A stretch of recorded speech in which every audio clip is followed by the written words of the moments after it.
Your time and your energy and your needs ought to be top priorities.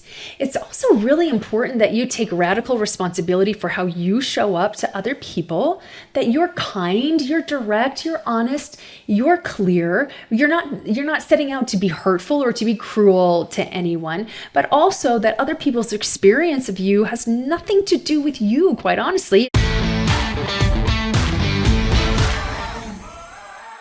Hi there, prosperity seeker, and welcome to another episode of The Prosperity Approach.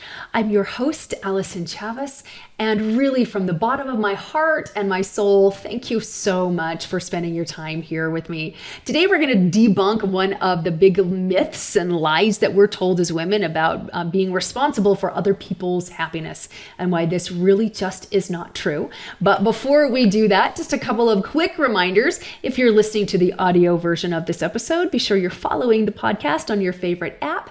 And if you're watching this on YouTube, we sure would love and appreciate if you would hit the subscribe button and the notification bell so that you're in the loop every time we release a new episode. So this episode really is for people pleasers and recovering people pleasers such as myself. It really is not your responsibility to make anybody happy or everybody happy. And it's time to stop abandoning ourselves, our desires, our needs to accommodate everybody else.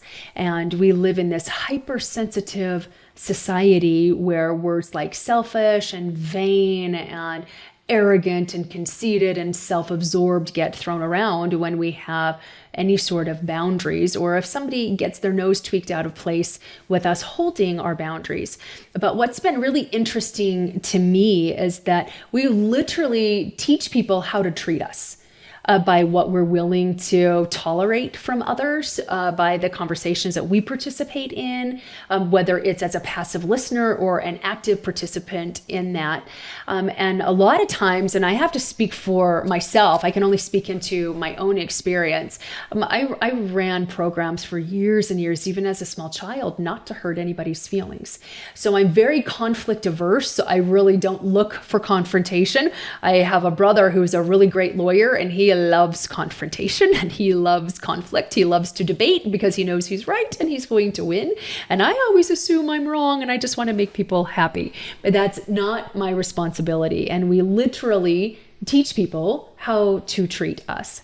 If you continue to let people take advantage of your time and your energy, there's quite a bit of fallout that happens. First of all, you send some very strong signals to God, to the universe, to your subconscious, and to other people that your time, your energy, and your needs are low priorities. All in the name of making other people happy. And we abandon ourselves to accommodate others. And this isn't healthy for anyone. Now, let me dive into this for just a minute, lest you think that we have permission to be cruel, or we have permission to show up in just this really snarky energy. And if somebody's not happy with our opinion, then that's their problem. I think kindness is very, very important. Kindness is a core value of mine. But kind and nice are two different things. Nice is about people pleasing. Nice makes you lie to people. Nice makes you stay quiet when you ought to speak up. Nice doesn't have any boundaries. You get walked all over when you're nice. Kind is direct. Kind is clear. Kind is honest. And it has behind it, the driving force behind kindness is a desire to improve either yourself or the person, or just improve the whole situation. And you can be kind and have really difficult conversations. And that's one of the things that is required, actually, if you're wanting to set these boundaries and stop being a people pleaser to whatever extent that you are. And I really think that women have that really wired in us. A lot of women that I talk to can really relate with being a people pleaser and just like sacrificing their needs and their time and letting people take advantage of them because somebody's in a hard place, but really they're just wanting to complain. That's not to say that if somebody genuinely is in a place of hurting, that we say, oh, sorry, you can't You're like, I got my own stuff going on and I can't spend time with you. Like that's not what I'm getting at all. But it's when people are taking advantage of us because of our lack of boundaries or the wobbly boundaries that we have set, that we have this issue with that. Your time and your energy and your needs ought to be top priorities. It's also really important that you take radical responsibility for how you show up to other people, that you're kind, you're direct, you're honest, you're clear. You're not setting out to be hurtful or to be cruel to anyone, but also that other people's experience of you has nothing to do with you, quite honestly. If you're clear in your energy and you're, showing up in a powerful way and in a kind way, some people aren't going to appreciate that, and they're going to let you know what they think of you. Some people will anyway. And if you understand things like the law of projection, you'll realize that really doesn't have anything to do with you. But we get so bent out of shape because we want everybody to like us, and we want to be likable, and we want to have friends, and we want to be respected, that we don't realize that actually what causes that respect and those high vibe people to come to us and those lower vibe people to be repelled by us are those boundaries, and putting your time, your energy, your needs as top priorities, which means if you have somebody that tends to be a time waster or an energy drain on you, it doesn't mean that you get into judgment or self-righteousness about it, but you talk to that person who perhaps is important in your life, but it's best in small doses, that you tell them at the beginning of a conversation, I've got 10 minutes for you right now.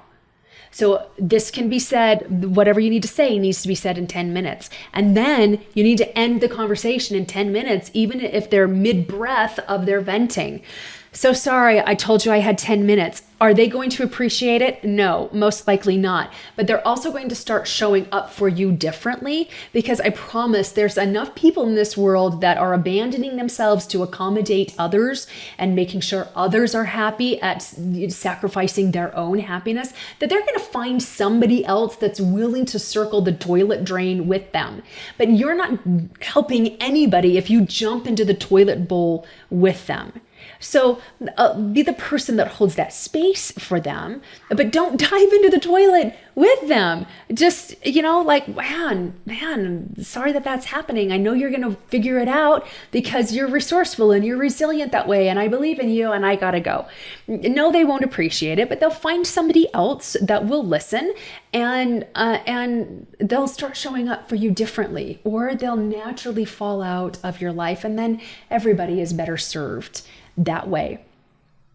When you will make your time and your energy and your needs top priorities, you actually set a really powerful and empowered example to the people around you, that it actually fills you up because you're allowing yourself to be a priority, which then means if you're a priority and you're filling up your cup, which is a need that you have, is to fill your cup for you, what happens, especially as women, is that it gets filled up and then it overflows very quickly.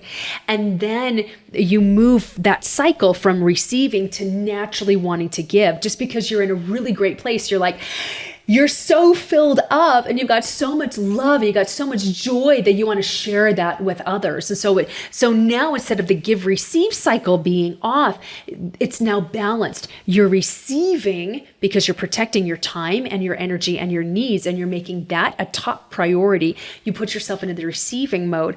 And giving and receiving are two sides of the same coin, and then you can naturally give. But in order to do that, you have to set down the lie that it's your responsibility to make others happy. It's not. It's their responsibility, and they can do it, and they can own their own emotions, just like you can own your own emotions and be responsible for your experience that you have with others, that you have with yourself, that you have in this amazing, miraculous, crazy, messy life that we're all in. Now, if you feel like you could use a little bit of help in being strong in your boundaries and knowing that As you do that, you actually inspire others. And maybe you were like, boundaries, what really are boundaries? I just give and give and give until there's nothing left to give. And then I find a way to scrape the bottom, and then I continue to give. That's an indication that your giving and receiving cycles are off and you're living in way too much masculine energy. So I invite you to register for my free online feminine masterclass. It's called Success the Feminine Way. You can go to prosperityapproach.com/feminine masterclass or click on the link in the show notes, and we can get you all set up for that. We're going to show you the different characteristics of feminine and masculine energy, why it's so vital that now more than ever, women learn to live in their feminine and tap into their masculine instead of the other way around. You will be happier, you'll be more fulfilled, you will be lit up and in love with your life, and get the phenomenal results that you desire in your money, in your relationships, in your health and your fitness, and in your connection with God. So if you're feeling pulled to that, we sure would love to have you. Click on the link below and we'll see you there. And until next time, remember, prosperity becomes you. Bye-bye.